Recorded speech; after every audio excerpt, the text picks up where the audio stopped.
Pelakrau. Terima kasih. Assalamualaikum warahmatullahi wabarakatuh. Tan Sri Yang Ketua,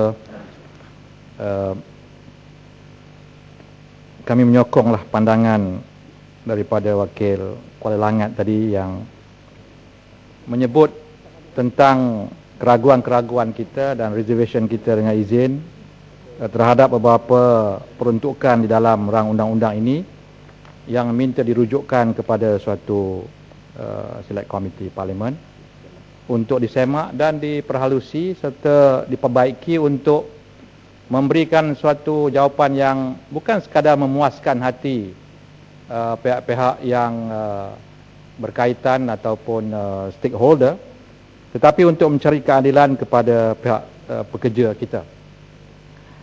Dan kita tadi telah mendengar bahawa rang undang-undang ini dulu pun telah dibentangkan, dikaji semula, dirujuk kepada beberapa siri konsultasi, 18 kali katanya, dan telah dibaca oleh Kinabatangan tadi nama-nama pihak-pihak yang telah dipanggil, termasuk MTUC, termasuk MEF, termasuk MAPA, yang merupakan badan-badan yang mewakili majikan-majikan dan juga pekerja. Yang disebut ialah pra kepada penarikan balik rang undang-undang ini pada Oktober tahun lepas, ya, iaitu disebut bulan Januari 2010. Semua ni sebelum. Artinya ada beberapa perkara yang apabila dibawa konsultasi menyebabkan rang undang-undang ini ditangguh dahulu, kemudian dibawa semula. Tetapi dalam proses membawa semula inilah yang dipertikaikan kerana suara MTUC tidak diambil kira, walaupun mungkin hadir, mungkin dijemput.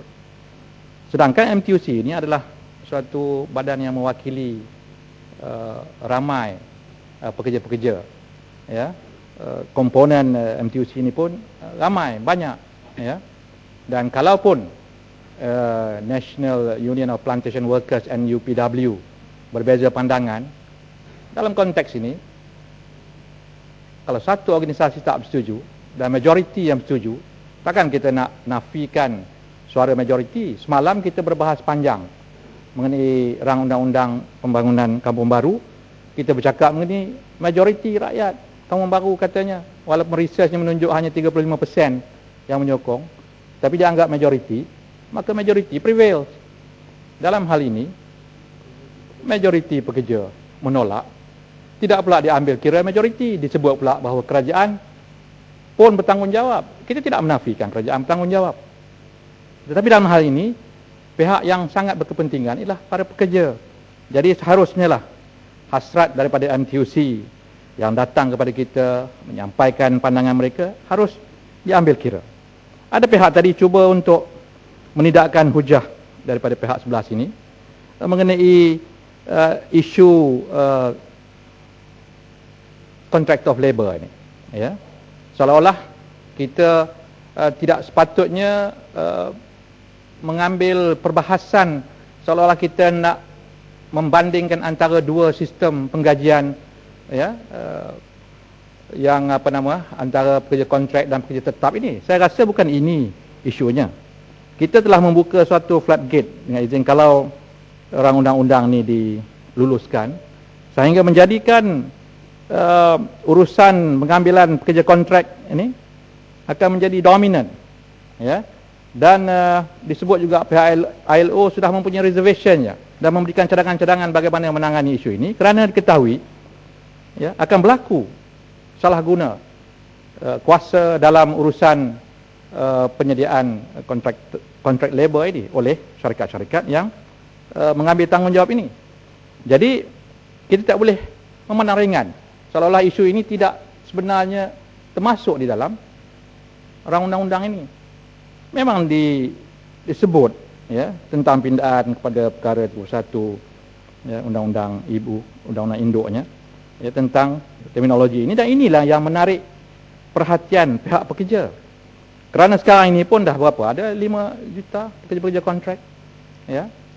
Apabila ini menjadikan suatu perkara yang disahkan melalui undang-undang, maka akan menjadi suatu permulaan pihak-pihak majikan akan menggunakan lebih ramai pekerja kontrak ini, yang sudah pasti masalah yang sekarang kita hadapi dengan masalah kerja kontrak ini akan amplified, berlipat kali ganda apabila rang undang-undang ini diluluskan. Jadi perhatian besar, berat harus diambil ke atas isu ini dan tidak dipermudahkan, tidak diambil mudah bahawa sebenarnya kita bukan nak membandingkan model.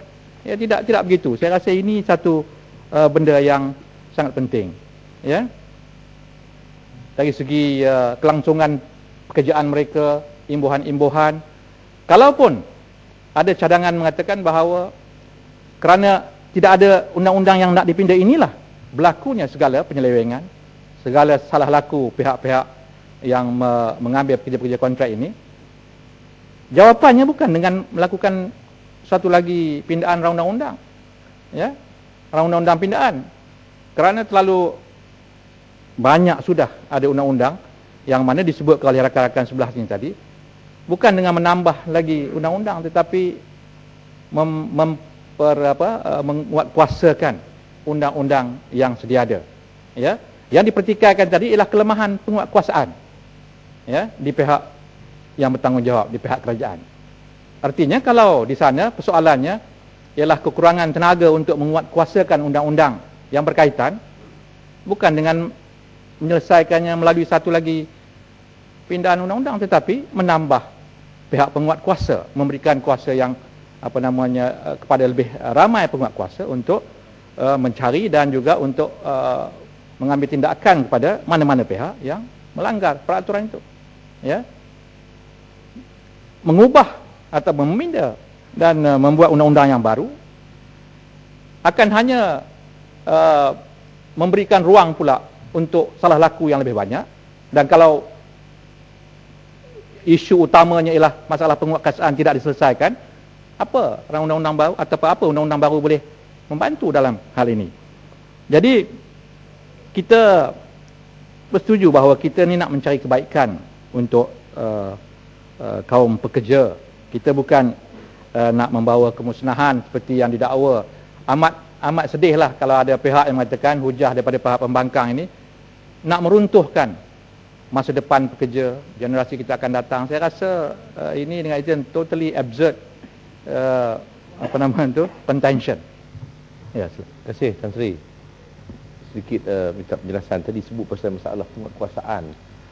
Yang umat sedar tak hari ini ada satu syarikat daripada Pahang, Gemilang Makmur, syarikat berkaitan dengan soal perhutanan balak ini. Dia sudah mendapat perintah mahkamah untuk kerajaan negeri Pahang kena bayar kepada dia 30 juta. Dan faedahnya sudah naik-naik sekarang sampai 71 juta. Tetapi sehingga sekarang kerajaan negeri Pahang yang Amat Berhormat Perdana Menteri pernah jadi menteri besar ni, tak bayar duit tu kepada kerajaan, kepada syarikat Gemilang Makmur. Maknanya undang-undang tu dah diputus oleh mahkamah tu. Maknanya ada, bukan kata syarikat ni, kerajaan sendiri yang engkar kepada keputusan mahkamah. Jadi satu benda yang sangat memalukan dan menunjukkan pembuktian bahawa bagaimana bahawa penyalahgunaan kuasa itu bebas berlaku, bukan saya pada masyarakat, sampai kepada peringkat kerajaan sendiri yang di bawah Barisan Nasional, bukan kerajaan Pakatan Rakyat ni, kerajaan Barisan Nasional negeri Pahang. Maknanya kalau dia tu bukan kerajaan, dia syarikat tu boleh sita apa? Boleh sita. Maknanya pasal bankruptcy. Terima kasih. Suatu analogi, ya, walaupun tidak menggambarkan situasi antara majikan dengan pekerja, tapi menggambarkan bahawa undang-undang ada, ya, undang-undang dah ada, tapi penguatkuasaannya ini pihak kerajaan, siapa nak ambil tindakan kepada pihak kerajaan, ya, ialah minta syarikat berkenaan saman lah. Tapi itulah suasananya. Jadi saya berpandangan bahawa memang yang penting hari ini ialah penguatkuasaan. Banyak masalah, ya, yang berlaku kepada kaum pekerja kita seperti yang dibawa contoh oleh Kuala Langat tadi, Dawama, di tempat di mana saya tinggal. Memang suatu perkara yang patetik dengan izin, ya. Masa depan pekerja kalau diambil ataupun dibiarkan sedemikian, sudah pasti ia akan menjejaskan masa depan bukan hanya kelompok ini, pekerja ini, ya, tapi menggambarkan suasana yang boleh berlaku kepada banyak industri. Ya. Industri di Malaysia ni bukan hanya Tan Sri Pengerusi terhad kepada industri peladangan. Memang kalau dalam peladangan seperti yang disebutkan oleh Pasir Salak tadi, memang tak cukup memanjang, ya, pekerja-pekerjanya. Ya, yang disebut tadi Felcra, yang disebut juga Sime Darby, yang disebut juga ladang-ladang tabung haji, semua JLC ini. Ya, adakah rang undang-undang ini dirangka, ya, untuk menggambarkan desakan-desakan daripada JLC? Itu hanya persoalan lah yang boleh diperjelaskan oleh menteri. Tapi memang ada masalah di situ. Cumanya ada sektor-sektor lain, ya, seperti sektor pembuatan, ya, kilang-kilang elektronik dan sebagainya. Bagaimana kalau pekerja-pekerja kontrak ini seperti yang disebut oleh rakan-rakan saya tadi berada dalam industri ini, ya, mereka tidak dapat berhubung dengan majikan secara direct melainkan dengan pembekal-pembekal mereka. Jadi sudah tentulah, ya, kebajikan mereka bukan bergantung kepada empunya syarikat pengeluaran tersebut, tetapi pihak yang lain. Walaupun mungkin di sektor-sektor ladang mungkin ini satu perkara yang normal, tapi dalam industri pembuatan seperti begini, ianya akan, ya, menyebabkan masa depan pekerja-pekerja ini tidak terjamin, ya, dan mereka boleh ditukar-tukarkan ke industri lain bila mereka nak membina, ya, suatu kebijaksanaan, kepakaran dalam salah satu mana-mana bidang yang mereka sertai. Kemudian mungkin dalam satu syarikat dua tiga pembekal pekerja kontrak dalam suatu tempat bekerja. Ya, kerana mungkin satu syarikat tak dapat menyempurnakan keperluan 500 orang misalnya, dia boleh bagi 100. Yang lainnya ada 5 syarikat yang lain untuk menyempurnakannya. Jadi ini menambahkan lagi, ya, kelemahan pihak pekerja itu sendiri. Mereka tidak dapat organize themselves dengan izin. Mereka tidak ada dapat suatu suara yang kuat di kalangan 500 mereka itu untuk menyampaikan pandangan mereka kepada kilang ataupun kepada majikan. Jadi mereka ni sudah semacam dipecah perintah, ya. Yang ini yang dikhawatiri oleh MTUC, ya. Jangan pula kita kata so what dengan izin. Kenapa kita harus berpihak dan bersimpati dengan masalah 2 minit yang berhormat. Ya, terima kasih. MTUC, ya, Tan Sri Ketua, MTUC mewakili kaum pekerja untuk kebajikan mereka. Saya tak pernah dengar lagi MTUC ini memperjuangkan sesuatu yang boleh meruntuh, merugikan kaum pekerja, ya. Jadi ini merupakan suatu usaha yang perlu disokong oleh kita semua dalam Dewan ini supaya bahagian yang dituntut tadi ini, ya, ditangguhkan kelulusannya sehingga suatu keputusan yang baru yang disemak semula, yang diperbaiki supaya memuaskan kumpulan yang sangat terkesan, iaitu kumpulan pekerja, dengan menyerahkan perkara ini kepada suatu select committee Parlimen. Saya menyokong Kuala Langat. Terima kasih.